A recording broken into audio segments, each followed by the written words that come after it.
নমস্কার, খুব শীঘ্রই আসতে চলেছে আমাদের পুজো পরিক্রমা। বিভিন্ন প্যান্ডেলে প্যান্ডেলে আপনারা দেখতে পাবেন। আমাদের নিউজ কভার করছে স্কাই ডিমস চ্যানেল প্লাস আসমা নিউজ আর 3M এন্টারটেনমেন্ট দ্বীপ। অতএব অবশ্যই আমাদের পেজে চোখ রাখুন, আমাদের ইউটিউব চ্যানেলে চোখ রাখুন স্কাই ডিমস প্রোডাকশানে, এবং আমাদের ফেসবুক পেজে চোখ রাখুন। তাহলেই দেখতে পাবেন বিভিন্ন প্যান্ডেলের খুঁটি নাটি সমস্ত কিছু আপনাদের সামনে আমরা তুলে ধরব। বিভিন্ন প্যান্ডেলকে আমরা আপনাদের সামনে, যারা দেখতে পারবেন না, যেতে পারবেন না, তাদেরকে আমরা আপনাদের হাতের নাগালে নিয়ে আসবো। সেই সমস্ত প্যান্ডেলের কিভাবে তৈরি করা হয়েছে না তৈরি করা হয়েছে সব কিছু।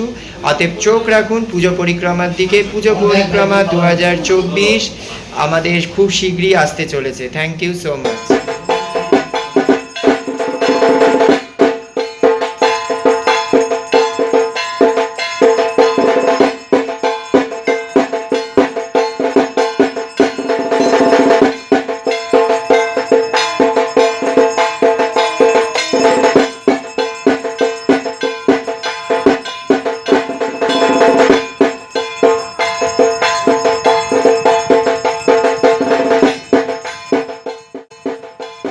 সকলকে জানাই শারদীয়ার প্রীতি শুভেচ্ছা ও